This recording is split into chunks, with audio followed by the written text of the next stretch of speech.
Podcast on the spot. Kali ini di studio Blewah di Jakarta Selatan, Tukangan tepatnya. Ya. Kali ini ngobrol-ngobrol sama siapa nih? Siapa namanya? Ya, nama gua Hafiz. Sama sabang babangnya nih. Halo, gue Momot. Halo. Thank Momot. you buat Pots yang udah ngundang kita berdua.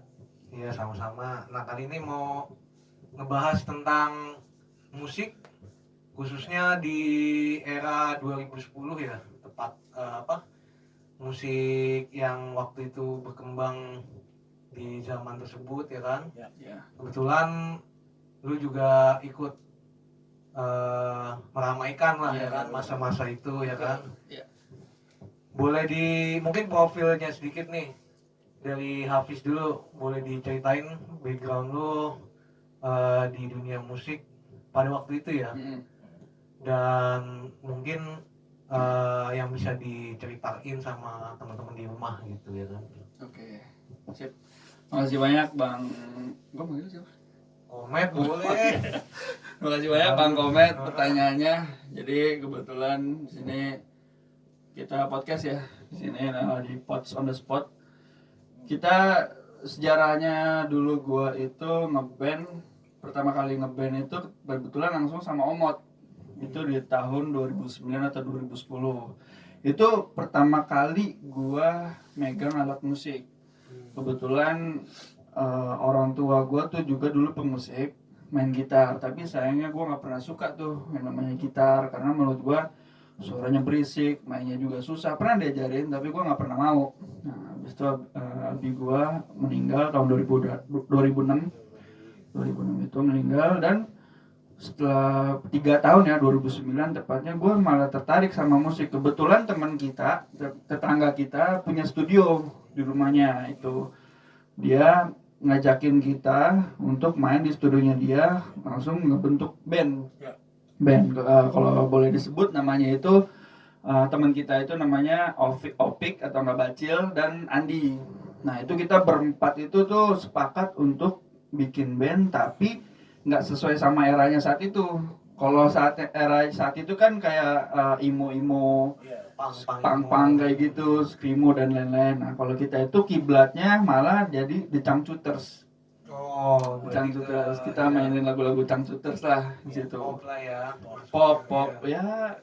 Masih ada 90s lah, masih ada 90s-nya gitu. 80s kayak Beatles lah gitu. Oh, berarti old school juga. Ya, old school juga, tapi kita nggak mainin lagu luar negeri karena kapasitas musik kita juga masih cemen lah gitu. Jadi hanya fokus kita nge-cover lagu Changcuters. Nah, itu pertama kali kita ngeband. Namanya itu Slurp of Fresh.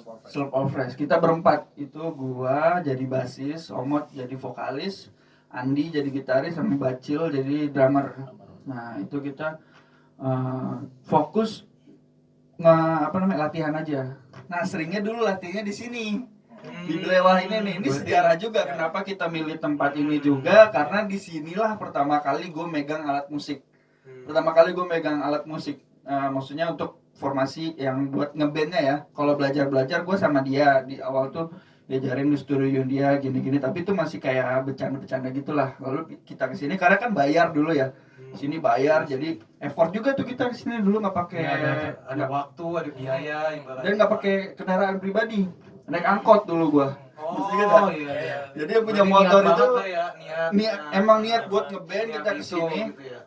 Yang punya motor itu cuman Bacil sama Andi. Dia kan adik kakak kebetulan tuh. Adik kakak. Gua sama Omot gak punya motor, jadi kita naik angkot ke sini. Buat datang ke sini kan. Udah tuh ngeband di sini. Dan fun fact juga yang kita tahu juga dari abang-abang yang jagain studio, ini studio Blewah ini sempat dipakai sama The Massive. Dulu pas eranya The Massive lagi naik tuh, kita langsung alumni ini kan CP1 ya. CP1 sering main juga di sini. Dulu di depan itu ada posternya The Massive yang masih awal-awal tuh. Baru tahu nih. Masih culun-culunnya Masih culun-culun ya. Semua ya kan. Rambutnya Tapi masih berarti ketemu, imo-imo. pernah ketemu? Enggak pernah. Mereka udah terkenal. Kita masih baru banget belajar. Kalau Andi yang mau pik itu emang udah dia abangnya itu kan emang gitaris komplek lah. Nah itu emang cukup jago. Nah kalau gua baru ngikut. Kalau Omot emang dia punya basic nyanyi lah dari bapaknya kayak gitu. Nah itu 2010 tuh akhirnya kita sempet pengen manggung tapi bubar.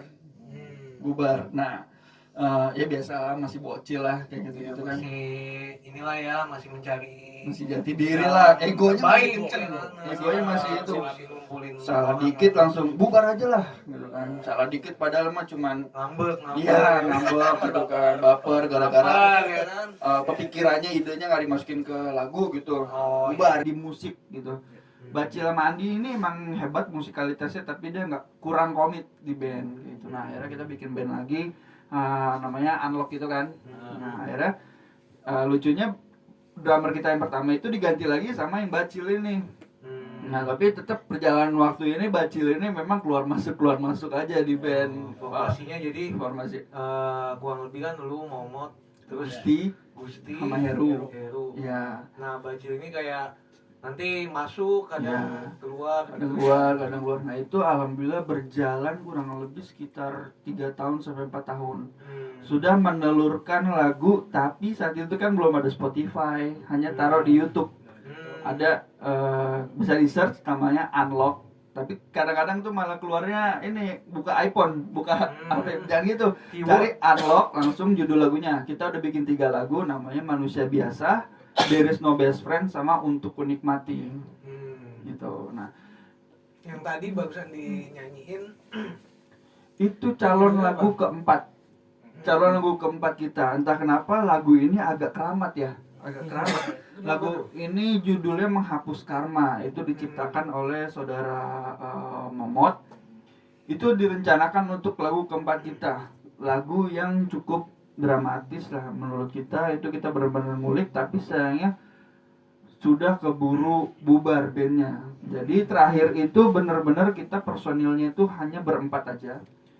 Gua, Omot, Gusti dan Heru. Lalu yang drummer ini udah kayak adisional aja, nggak ada personil tetap. Karena kita nggak mau juga kita bikin personil tetap, tapi dia juga nggak komit sama bandnya. Akhirnya adisional aja, keluar masuk. Akhirnya pengen merekam lagu Menghapus Karma, nggak jadi kebikin, bubar bandnya. Nah disitulah kita gua sama Omot titik pertama kali akhirnya kita nggak seband bareng. nyanyiin itu tadi kan Itu lagu ciptaan gue yang Sorry. rencananya sih emang pengen dirilis ya, Oke, lanjut lagi. pengen dirilis waktu itu. Itu judulnya Menghapus Karma, pop, lebih ke pop. Itu juga berdasarkan inspirasi dari apa yang gue alami gitu. Kalau dari There is No Best Friend itu kan emang menyangkut semua karena judul albumnya kan All About Life and Love ya waktu itu ya. Kita rencananya mau bikin rilis album itu.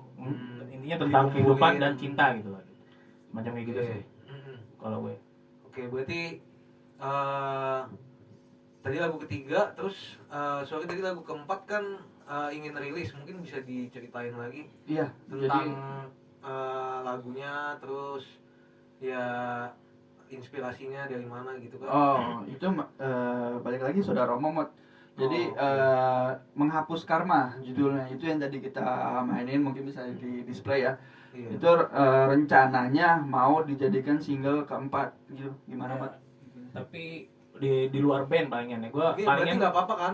Yang nggak apa-apa. tadi buat Iya nggak apa-apa. Gue rencananya dirilis di Unlock. belum dirilis di Unlock sih, Nah. tapi paling rencananya gue ngerilis ya gue proyekan sama Apis aja berdua tanpa atas nama, bukan pakai nama band gitu. Iya. Rencananya gitu. Soalnya Oke, beberapa berarti ini iya. tadi di episode sebelumnya ya kan bisa di spill ya kan, ini lagu keempat yang akan rilis, nanti mungkin ditunggu aja yang lebih mantap gitu kan dari Doain aja lah, insya Allah mudah-mudahan lah biar cepat Amin. digarap dan dirilis ya di beberapa Terus platform ya. tadi ceritanya berarti lagunya gimana? Kalau Menghapus Karma sih gue ngerasain waktu dulu kenal beberapa cewek gitu ya. Mungkin gue menyakiti seorang wanita. Di player. Ya maksudnya satu cewek terus iya. gue nggak tahu kenapa setelah itu gue kayak kena tulah, terus gue untuk kenal break ke cewek berikutnya tuh kayak nggak tahu kenapa gue ngerasa kayak hubungan gue tuh nggak baik gitu. Maksudnya selalu ada menghalangi lah. Jadi lu ngerasa Jadi gara-gara kayak ini lu mungkin karma membuat gitu. Nah lagu. terus gue pengen Iya, iya. kayaknya gue mau nyiptain lagu nih yang Memuaskan aja kayak lah judulnya lagu gitu. keluar lah Nah. menghapus karma gitu. Oh gitu. Iya kayak gitu sih. Berarti itu pas SMA berarti mungkin atau kuliah? SMA kayaknya waktu itu SMA sih. Oh, oke. Kayak gitu sih. Memang Gitu ya lagu-lagu yang ceritanya. kita ciptain sih emang benar-benar terinspirasi dari apa yang kita alami sih, kayak Apis juga kan Sehari-hari lah ya, pop lah ya. Iya. Iya, Cuma gitu. memang ya itu jadi dituangin ke karya gitu kan. Berarti. Terus kalau ada lagu yang selanjutnya tadi Ya, jadi menghapus karma itu kan yang mau dirilis sama Unlock akhirnya enggak. Jadi itu jadi lagu pribadinya Omot kan, haknya Omot kayak gitu. Nah, lalu berjalannya waktu itu gue sama Omot band terakhir kan bareng. Nah, gue punya band lagi. Kebetulan gue ngeband sama yang kemarin podcast sama lu. Nah, Imam. Berarti ada ininya ya. Sangkut Ada pautnya kenal lah. juga lah. Ya. Oh, kenal juga tuh, Nah, Mam. enggak, kebetulan gue pernah ngeband bareng sama dia. Sama khususnya si Imam ya? Hah? Berarti si Imam. Khususnya sama Imam. Jadi dulu juga kita sama Blind the Villain juga kenal juga, maksudnya temen band kita juga tapi beda genre. Iya. Dia sering di kafe-kafe moe kayak gitu-gitu. Nah, Iya. kita nggak di situ mainnya karena beda genre kan. Iya, beda genre. Akhirnya dipersatukan di band setelah itu 2015 gue ketemu sama Imam tuh ngajakin bikin band namanya Splastic. Splastic. Akhirnya bikin lagu satu bubar. Habis itu bikin band lagi namanya 93. Itu gue bikin band lagi, bikin satu lagu bubar lagi. Setelah gue keluar dari band itu gue sendiri aja. Nah, gue pernah punya lirik yang gue pernah bikin pas SMA. Itu gue cuma bikin liriknya doang. Nah, akhirnya pas gue udah mengerti musik, gue pengen coba ngembangin jadiin lagu, bersihin benerin lirik-lirik yang cemen itu. Maksudnya lirik pas masih bocah lah. Di remake lah ya. Di remake, betul, di remake, kita bikin remake kayak gini. Nah, itu gua kurang lebih ada sekitar 5 sampai 6 lagu, rencana pengen bikin mini album. Mungkin kalau teman-teman suka musik atau apa bisa belajar lah entah dari YouTube, kan banyak tuh kalau Iya, misalnya dia mau pelajari instrumen apa, alat instrumen apa, gitar atau apa. Digunakan Banyak sebenarnya lah banyak teknologinya. Kembali lagi gitu. kalau dia ingin menciptakan lagu ya Mm-mm.